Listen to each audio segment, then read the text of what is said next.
فيديو المشاهير على MTV، MBC 4، MBC مصر 2، وقناة التاسعة تونسية. ولأول مرة بوقف أنا على هالمسرح ببرنامج فني إنساني كله فرح وطاقة إيجابية. 13 من مشاهير مصر، سوريا، لبنان وتونس، كل واحد منهم مشهور بمجاله، رح يتباروا بالغناء ولا واحد منهم سبق وغنى على المسرح. 13 رح يتنافسوا، رح يغنوا أمام لجنة حكم ثلاثية مؤلفة من مين؟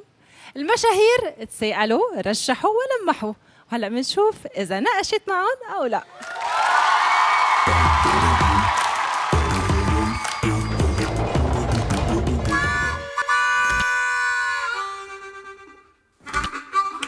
يا ترى مين اللجنة؟ يعني أسماء كثيرة بس مين ما كان يكون ماني فارقة، أنا الشيف أنطوان. ما بيهمني. 4 هن لجنة الحكم ولا 3؟ هن إذا كانوا 3 أو 4 وقد ما كان العدد بحب إنه يكونوا كلهم نسوان باللجنة. أوكي، من الجنس اللطيف يعني. هلا أزبط شيء بحس أنا للحالة اللي أنا فيها، لأنه بالليركس ماني حافظة شيء، يعني أزبط شيء شانتال جويار. بيي خرجوا يكون بلجنة الحكم. بوسي ايديكم قولوا لنا مين اللجنة علشان نبقى احنا عارفين، عشان ما نبقاش خايفين. أرجوكم قولوا لنا مين اللجنة. طب أنا أعرف مين؟ ما بيخطر على بالي إلا اسم واحد يعني. والله جد؟ لا بليز. تخوف الحكاية بصراحة. في احتمال كثير كبير اللي ميشو رجع على البرامج. واردة. في هيك بعض الكلمات يا ريت انه يعني يبتعد زمور، ترين، هدول بعد عنهم شوي مشان ما نزعل من بعض. إذا قال لي صوت زمور ساعتها بصير خواصر. لو نعمل له البخوخو، تعرف البخوخو تبعنا؟ نعمل له الحركات. يا ريت. معلش ليه؟ هو في اللجنة؟ ايه واو. رح يكون هو الصراحة اللي بلا لف ودوران. الانتقاد إذا كان قوي كتير ولازع مش بمحله لا يحجاوب عنه. إن شاء الله هتطلع لجنة سهلة. عنده ألحان كتير حلوة ولكن ما بعرف نوع أكله. هو بيكتب مش صح؟ بحس رح يجيبوا هيك شي نجمة لو صوتها مش كتير حلو بس ستار تتلون البروجرام. بنبسط لأنا كتير مهضومة وكاركتير يعني وأنا بحبها كتير. ممكن تحكم شوية هي على الوقوف على المسرح. لحظة، بوصل لآخر برايم موجودة. ضمنت 3 حلقات لقدام. أنا حلوة وعارفة حالي. إيه شو بعد شو السؤال؟ رحبوا معي بأعضاء لجنة التحكيم بسليبرتي دويتس.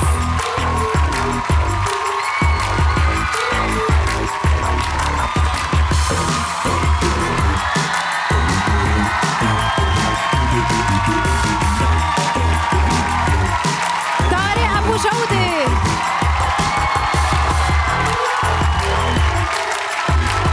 منى أبو حمزة، أسامة رحباني،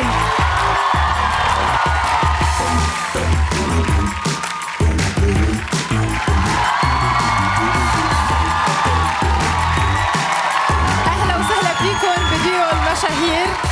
رح نترافق مع بعض على مدى 3 أشهر. أسامة، منى وطارق.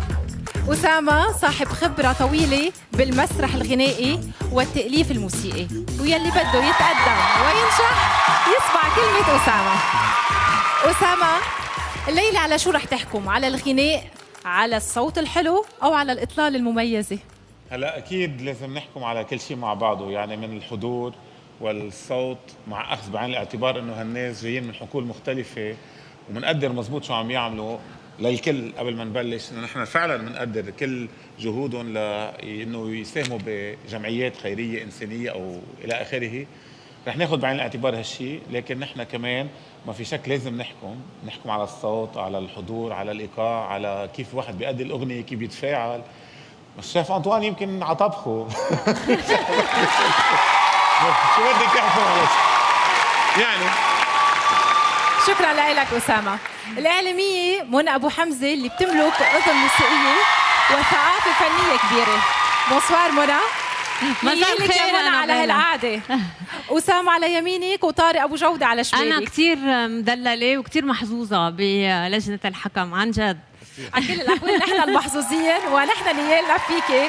اسم كبير بغنى عن التعريف. شو بتقولي قولك يا منى الليلة؟ ديو المشاهير رح يصير حديث البلد؟ بعتقد رح يصير حديث البلد، لأنه في كل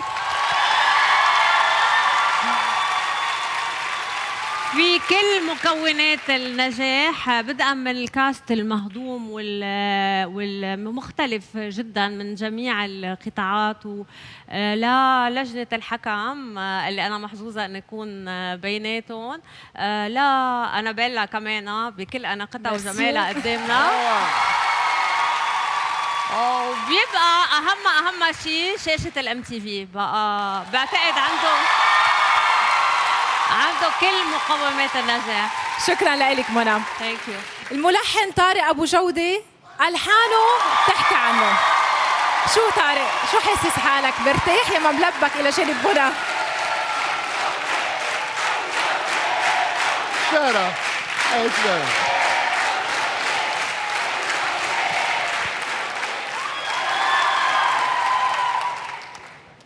سارة طارق ابو جوده ملبك يا ما مرتاح الى جانب منى؟